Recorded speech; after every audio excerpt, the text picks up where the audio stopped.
There we go. So congratulations. Welcome to Author Talk Live with new author Indra Singh. Although I don't think you feel like a new author at this point. You've been embodying the author identity now for quite some time. I think so. I think so, Carolyn. Thank you. You've known about this for a while. I can't, is it 2 years, 3 years now? Well, it's been in your intentions for a while, but it just, like most people, gets stronger and stronger until you pay attention to it and you take some action and you get moving on it. And once you decided to do that, that was it. All bets were off. That's it. And it doesn't stop now. That's the thing. It's just the beginning. I know when you get the bug, I think that's it. It's done forever. Yes. So why don't you share with us your book? Oh, yes, my beautiful book. So her book, My Best Friend's a Superhero, written by Indra Singh and illustrated by the wonderful Monica Kimmel. So who did an absolutely splendid job in this book, I have to say. I absolutely adore the story, what the book is about, and of course, the illustrations are just delightful. So this is a chapter book for young readers. And why don't you tell us, well, let's just go back and talk about kind of the story behind the story. So this book became something you wanted to do. Why? I wanted to do it because in COVID time, I mean, I've always had so many kids' stories inside my head, but in COVID time, the basis behind it was that I lost my work with addiction, working with addiction and mental health. And I was teaching yoga therapy, yoga nidra, and I've done yoga for 30 years now. I mean, the time is going so fast. Like I'm just kind of, how many years is it? Wow. Yeah. You know? Yeah. So during COVID, we had time. And I mean, I'm grateful to COVID for my creativity because I was able to teach myself guitar. I was able to write a book, and I feel really blessed for that. So I sat down, penned it, and started to write about self-appreciation and discovery, because to me, I took a lot of notice in the mental health rates, especially in the UK. You know, it'd gone up to 1 in 6 children. From 1 in 9 children between 2017 and 2020 that had some form of mental, I don't like to use the word illness, but mental health issue. And as somebody who did suffer from mental health issues when I was younger, from between the age of 12 and 20, you know, I've really felt that it was my job to actually do something about it, because I was watching, certainly again in the UK, I'm only speaking for the UK just due to the fact that I live here, that, you know, hospitals have shut down. There isn't that support. It's all in the community now. Children going out to school during COVID time, then back at home, and watching this sort of in and out behavior. To me, I was really wondering, how are they coping with this? Yeah. And I found it quite amazing how a lot of them were, but also a lot of them weren't. And when sort of we got to the end of, you know, the last pandemic, I even spoke to friends of mine who had young children who were really suffering. And that was probably about the point where the book had already been written. But the book is about self-appreciation and being able to find that superhero within yourself, because it's not out here. And, you know, I've done self-work all my life. So worked with some amazing gurus and amazing, you know, teachers. And we all know, you know, all the teachings tell us, back to ourselves, you know. It all starts within. It does. So that's the basics of the book. It's not to take kids off social media, because to me, you can't take a phone off a child anymore. That's just not the way we do it. It's how we educate them into how we look at social media as a positive thing. Like this now, we're having this discussion, you know, it's not about just scrolling. It's about how we can use it positively to sort of feel how we can use it creatively for us, and so to me, the whole point of this is not only the book, but it's become a bigger project, is to get into schools, to teach children, to remind children Yeah, I think that's important because, there's so much that they know. Of course, there's things that they don't know, but when we remind them, we don't disempower them as if they don't know and we know better. It's a question of reminding them. And when you remind them of what they already have, it feels that much more attainable, right? Why don't you read us the back cover of the book? And then we get need my glasses on, Caroline. Okay. Got to that age now. I hear you. Right, so it starts with a quote that I created on the back, and I've had this quote a long time, and it was something that I actually created when I was seeding some sunflowers, and this is the quote on the back. It's only by watering your own seed of happiness that you become a sunflower. It's very, very simple. It's only by watering ourselves that we actually allow ourselves to grow into that. What I see as a sunflower is something that's happy. Right. Everybody. Well, you're speaking to a flower, so I exactly. I do the flower motif quite well.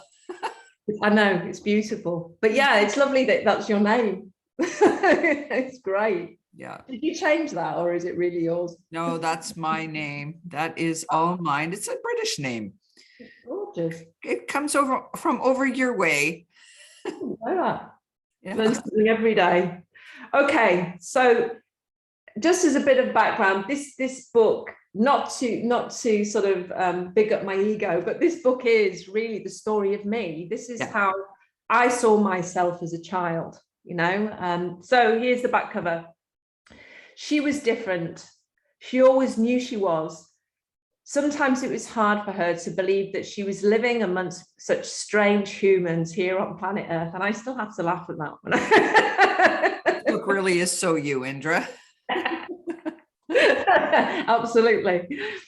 Until one day she met a confident, blue-booted, wild-haired stranger who took her breath away. Was the stranger from the stars? Are you someone who is waiting for the magic? For someone to come into your life to save you from the things that are getting you down? Maybe you just need to change your mindset and create your own magic. Self-love starts with you, and the sooner you realize it, the better. We all have an undiscovered country within us. What's yours? Love it. So good. Thank you. Yes. So, and the book it's got story, it's got activity, it's got, it's the keys, right? So tell us about the keys that are involved in this book, because of course the keys are inside and on the cover. And so tell us the significance of the keys. So to me, these are all these different keys are the keys that I personally believe have helped me through my life. So would you like me to say what the keys are? Sure. Each one. So we start with the key of trust. So to me, when we talk about the key of trust, it isn't about trusting others. It's about trusting me, and that, because you start with the trust within yourself. And then from there, you have the strength and you have the courage, which is another key, to actually then be able to trust other people. You always start with yourself. It's the whole oxygen mask thing, like you've got to have it yourself before you can give it away. You do. That's it's so true. And so then we've got the key of courage, which to me is a biggie. Again, they're all big for me, every single one of them. So the key of courage, obviously, that's all about having the will and the ability to step through the door of fear, even when you've got people going, you can't do that and you can't do that. And in your heart that it's something that you really, truly want to do. For example, writing the book. I put off being an author for so long until I met you. And you came into my life in a hotel lobby, just there, one day. In the UK for other reasons, going to do other things, but not really. Just to see me. Yep, just to see Okay. me. And then we have key 3. The key of self-worth, which I've got to say, I have to show this. This is one of my favorite pictures of Monica's, because these are the mind demons. These are the demons that get in your head. And I didn't really say much to Monica about how I wanted these to look. I just said, I want them kind of with all these bits sticking out and growling. And then, of course, they came out like this. And when I saw them, I was just, wow. Because self-worth is a huge thing. As somebody who did have, like I say, an eating disorder throughout my teenage life, the big thing about having an eating disorder is you have no self-worth. Self-image. Yeah. It's so often, I mean, I teach this material that as well. This self-image is such a big part of what, it's who we think we're not that holds us back, right? So that self-image piece, if we can move past it and understand it, and you've laid it out really well here. Thank you. Because for young readers, because the sooner we move into, or the younger we introduce this material and these concepts, and the fact that you have the power to have whatever it is that's in your imagination, because if it comes to you, it's meant for you. The sooner we introduce that wisdom to the younger and younger audiences, the more the benefit of society will be. I mean, it really is that big. Yeah, absolutely. I agree. And also within, like you said, Carolyn, within this book, I have added different activities. And I don't want to forget to say that, because that's a big part of the book, is that there's activities on drawing your superhero. If you don't like drawing, then write it. That what does your superhero eat? What do they look like? How do they dress? And this, I've already had a beautiful picture from a little girl, Dorothy, who's actually sent me, and she's given me permission to post her superhero. So I will in the next few days. And I want more of those. And I also want to see them from adults, because I've noticed that adults are buying the book as well. Yeah. To sit down with their kids, or it might just be an excuse. They just bought it for themselves. They just want yeah, exactly. I think it's great. And the interactive part of the book is very important, because, every book has a promise. And at the end of the day, you want to not only have people read this and gain the knowledge, but to apply the knowledge is where the magic starts to happen, right? Totally.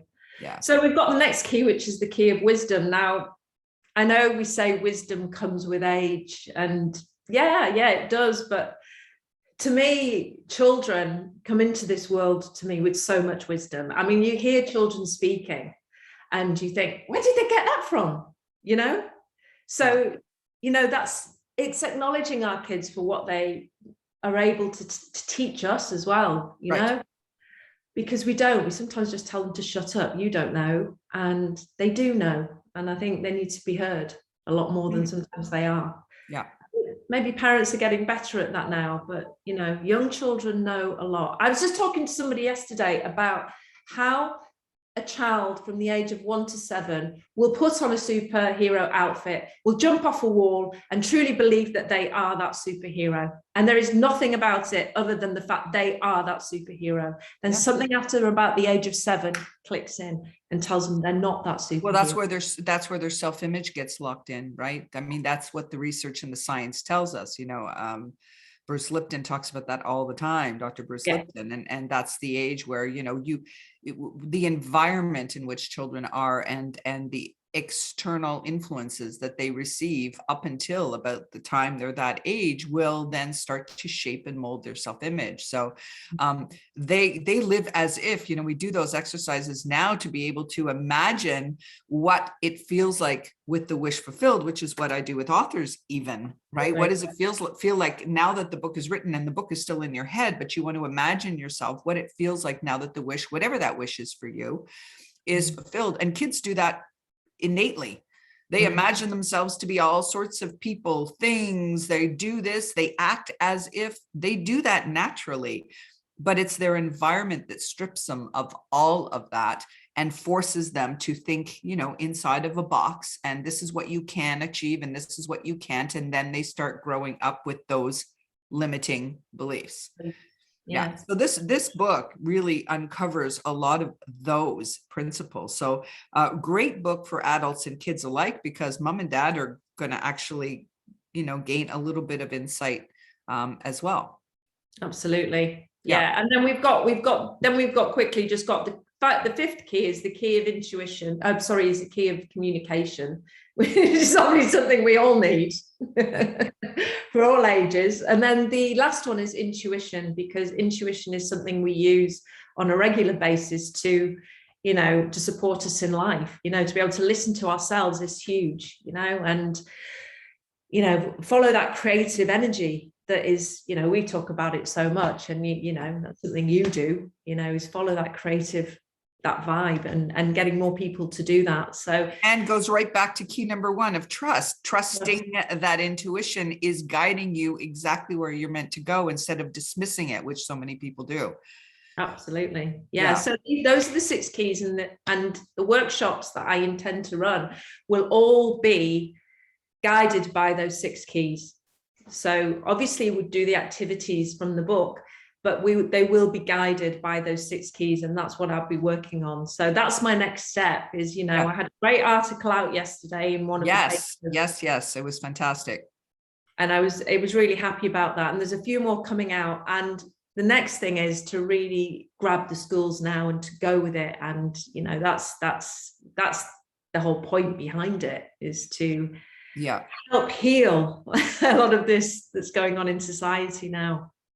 Well, it's self-empowering, and I think that's what everybody needs, a little bit of a reminder that they have the power within them, and not to give it away to the outer world, because the outer world's a reflection of the inner world. So if you start moving, and understanding what guides you inside, the results on the outside will take care of themselves. So I love that you've addressed all of it, because you and I are both students of the material of Bob Proctor, of this, all of these success principles. You've taken them, you've given them your very own, and you've articulated them so beautifully in this book, which gives a younger reader available in a beautifully laid out way. And again, big shout out to Monica Kimmel.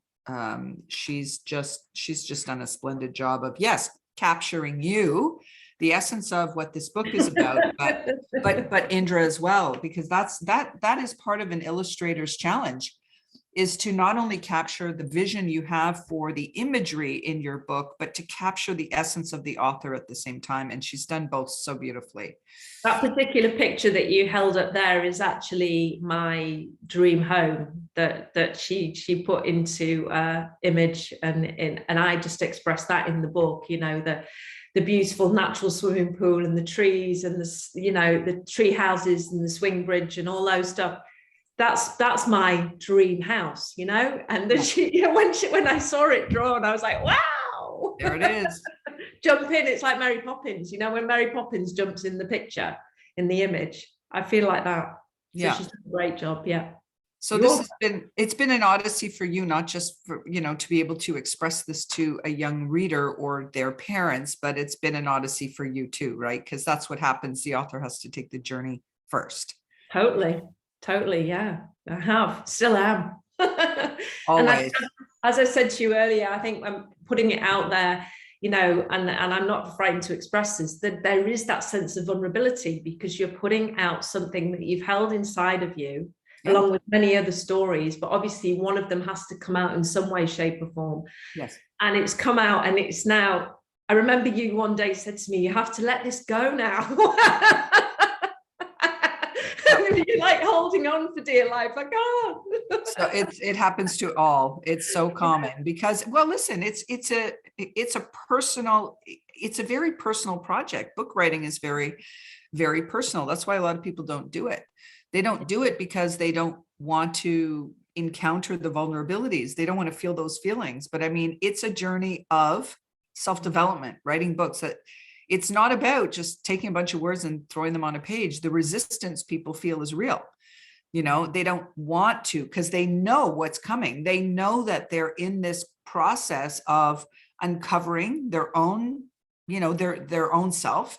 But then the next step is sharing that with the world, right? So books take on a life of their own once they're born. But it's getting it, the understanding that, okay, it's not just about me now. This is about how I can serve. This is about how I can make an impact on the lives of other people. And when you start thinking of it in that way, then it allows you to kind of take a step back and let the book do what the book is meant to do now. Mhm. You know, which is where you're at, because now it's like, okay, now I've got this book, and I've got workshops, and I've got integration. Of course, Linda Erskine, who runs the children's division, who you've worked with throughout this entire process, she has kind of paved the way as far as connecting with schools. She does a lot of it as a children's book author herself. Mhm. So she can, guide you a lot. And I know you have a whole ton of ideas, but in this world that we live in now with the Zoom ability, you can get yourself into classrooms and you can then connect with these kids. So I look forward to all of that and to everything that you're going to do. And we're super proud of you. We're super proud of the book and and where it's going to go from Thanks, here. So yeah, congratulations, Indra. Yeah, it's a really great day. So listen, to all those watching, thank you. Here's the book, My Best Friend's a Superhero, written by Indra Singh, illustrated by Monica Kimmel. And if you're on Oxygen's email list, you will get all the information about this today. It will be posted on social, and the link to order the book is above or below this video.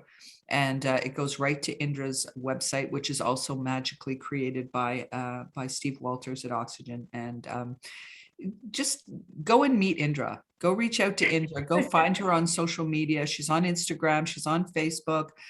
She's going to have more and more of a presence as far as this book is concerned. But reach out and connect with her, because she's a lovely. She's a lovely. She is. She's a flower child. I am. I certainly am. Yeah. So thank you so much. Thanks for investing time with us, Indra. And I wish you, of course, all the success. And well, I'll be talking to you very soon. Everybody go and reach out to Indra, and her book is available at indrasingh.com. Thank you. Thanks, Thank Carolyn. you.